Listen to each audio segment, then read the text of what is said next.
एक दिन ठाकुर जी अपने ग्वाल वालों के संग खेल रहे थे, तो ठाकुर जी ने ऐसे खेल खेल में श्रीदामा को धक्का दिया। श्रीदामा गिर गया, बहुत जोर से रोया। ठाकुर जी बोले, अरे भैया शांत है जा, लग गई। अरे ठीक है अब शांत है जा। लेकिन श्रीदामा शांत नहीं हो गए। ठाकुर जी बोले, तुम कैसे हो? हैं? गोकुल में रह में हम। गोकुल को मतलब है जहां हर घर में 1000 गैया, उसका नाम है गोकुल। इतनी गैयान को दूध घी दही सब हमारे घर में होवे। अरे खा पी के ने बढ़िया अपनी शरीर को बनाओ, खेल खेल में लगती रहे, इतना रोवे को कहा मतलब है? तो श्रीदामा क्रोध में भर के बोला, तू तो राजा को बेटा है लाला, तो को मक्खन खावे को मिले, घी खावे को मिले, दही पीवे को मिले। हम लोग तो बेचारे गरीब ब्रजवासी हैं।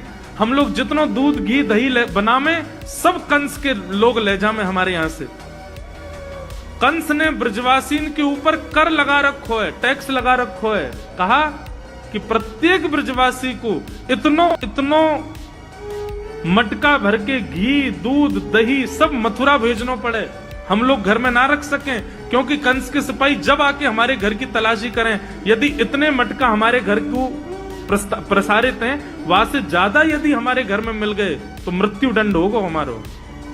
कंस ने पूरे ब्रजवासियों को कह रखा है कि हर घर में 4 मटकी से ज्यादा नहीं होनी चाहिए।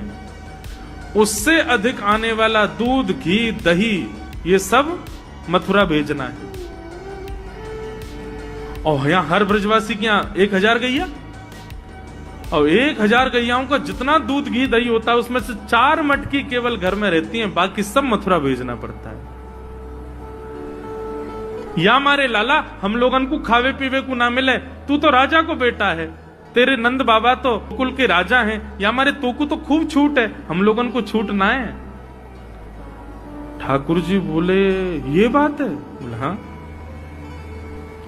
ठाकुर जी बोले, मेहनत करें हम, गैया को पाले हम, गैया को घास खवा में हम, गैया की सेवा करें हम, और दूध पीवे को वो राक्षस कंस। अब तो मैं छोटा हूं, मेरी बात कोई मानेगा नहीं, लेकिन प्रलय तो अवश्य लानी पड़ेगी। और कैसे लाएंगे? बोले, राजी राजी यदि मक्खन दूध दही नहीं मिल लो तो चोरी करके खाओ। हमारो ही मक्खन है, हमारो ही दूध है, हमारो ही दही है, लेकिन अभी हम बालक हैं, हम ज्यादा कछु बोलेंगे हमारी कोई बात मानेगो ना। लेकिन ये सद वस्तु कुपात्र के हाथ में नहीं जानी चाहिए। राजी राजी नहीं मिलता तो चोरी करके खाओ। जब कर देवे को नंबर आवेगो तो सब पूछेंगे, भाई कहां गए हो मक्खन दूध दही? बोले घर में तो है ना। बोले तो कहां गए? बोले चोर चोरी कर ले गए। और यही भाव से हम ब्रजवासी को खावे पीवे को मिला करेगो। मधुमंगल श्रीराम बोले, लाला तू जो कहेगो सो करेंगे, लेकिन चोरी नहीं करेंगे। ठाकुर जी बोले, तो ठीक है, कल से तुम लोग अलग खेलो, मैं और दाऊ दादा अलग खेलेंगे, हमारे संग मत खेलना। मधुमंगल सीताम बोले, अरे लाला तू ना जाने, मैया यो के लाला जो चाहे करियो, चोरी मत करियो, चोरी करवे तो ब्याह ना होवे। ठाकुर जी बोले, ब्याह की पड़ रही है तो है ब्याह ना होवे। ऐसो पत्र पूछ रहा सो है गयो, पत्रो दुबरो सो तू सीख जैसो है गयो, तो कौन ब्याह करेगा ऐसे? अरे ब्याह करना तो ने खाया ने पी ने बढ़िया, गाल तेरे बढ़िया होंगे, शरीर ने बढ़िया होगा, तभी तो ब्याह होएगा। अब भैया हमारी बात सुन लो, जितने अच्छे काम करने सब आज कर लो, कल से चोरी करेंगे, पूरे ब्रजमंडल में आतंक मचाएंगे, हमारो ही दूध घी दही है और हम ही चोरी करके खाएंगे। ठाकुर जी ने चोरी क्यों की? क्योंकि सारा गौरस बेवजह मथुरा भेजा जाता था, और मथुरा से कंस पूरे भारत में वितरित करके खूब धन कमाता था। इस वजह से ब्रजवासी प्रताड़ित होते थे, क्योंकि गैया के लालन पालन में जितना खर्चा होगा सब करो ब्रजवासी। 4 मटके मिलते थे, 4 में से 3 को तो बेच देते थे, 1 में पूरा घर चलता था। ये हालत थी ब्रज की। इसलिए ठाकुर जी ने कहा कि भैया राजी राजी नहीं तो गैर राजी, हम जितने बाकी की मटकी मथुरा भेजे वाली उनको सबन को तोड़ फोड़ करेंगे, उनमें से मक्खन निकाल निकाल के खाएंगे, एक दूसरे को खवाएंगे, और सब यहीं रहेगो, मथुरा नहीं जाएगो कछु। इसलिए ठाकुर जी ने चोरी की। सबसे पहले प्रैक्टिस अपने घर में ही कर लें कैसे करनी है चोरी। तो अगले दिन ठाकुर जी सवेरे उठे और देखने लगे, यशोदा मैया देख तो नहीं रही, और ठाकुर जी चुपचाप गए महाराज जहां पर सारे मक्खन दूध दही रखे, वहां पहुंच गए गौरस भंडार में। और गौरस भंडार में एक मटकी के ऊपर से ढक्कन हटाए करके जैसे ही ठाकुर जी ने हाथ बोर के पानो प्रारंभ किया, सामने एक खंबा था, उसमें मणि लग रही थी। आज पहली बार 3.5 वर्ष की आयु में ठाकुर जी ने अपना प्रतिबिंब देखा। ठाकुर जी ने जैसे ही प्रतिबिंब में अपने रूप को देखा, अपने रूप को देख करके ठाकुर जी बोले, हो तू भी आयो यहां चोरी करवे? अपने आप से ही बात कर रहे हैं ठाकुर जी। अरे मैंने कही तो हती अपने अपने घर में चोरी करनी है, तू दारी के मेरे घर में आगो चोरी करवे? ठाकुर जी अपने प्रतिबिंब से बात कर रहे हैं। अब गौरस भंडार में ठाकुर जी की आवाज गूंज रही थी और वो गूंजते हुए रसोई घर में जा रही थी। रसोई में मैया ने सुनी, बोले ये लाला कहां से बोल लो है? उठ गयो कन्हैया, मुझको पतो भी ना चली, नूपुरन की आवाज ना आई। मैया दौड़ करके गई तो देखा ढूंढते ढूंढते गौरस भंडार में ठाकुर जी अपने प्रतिबिंब से बात कर रहे हैं। कितनी सुंदर झांकी है ठाकुर जी की। ठाकुर जी मक्खन पा रहे हैं। बोले अच्छा अब आ तो गए हो यहां पे, लेकिन सुन चुपचाप चोरी करके भाग जाइयो, मेरी मैया बहुत मारेगी तो को। बाकू यदि पतो चल गई तू चोरी कर रहा है तो को उखलते बांध देगी, मेरी मैया बहुत मारेगी। चुपचाप चोरी कर और निकल ले यहां से। ठाकुर जी चोरी की बात कर रहे थे, यशोदा मैया ने पीछे से सुनी, लाला ओ कन्हैया। ठाकुर जी घबरा गए, मैया कैसे आ गई? हाँ मैया, कौन से बात कर रहे हो तू?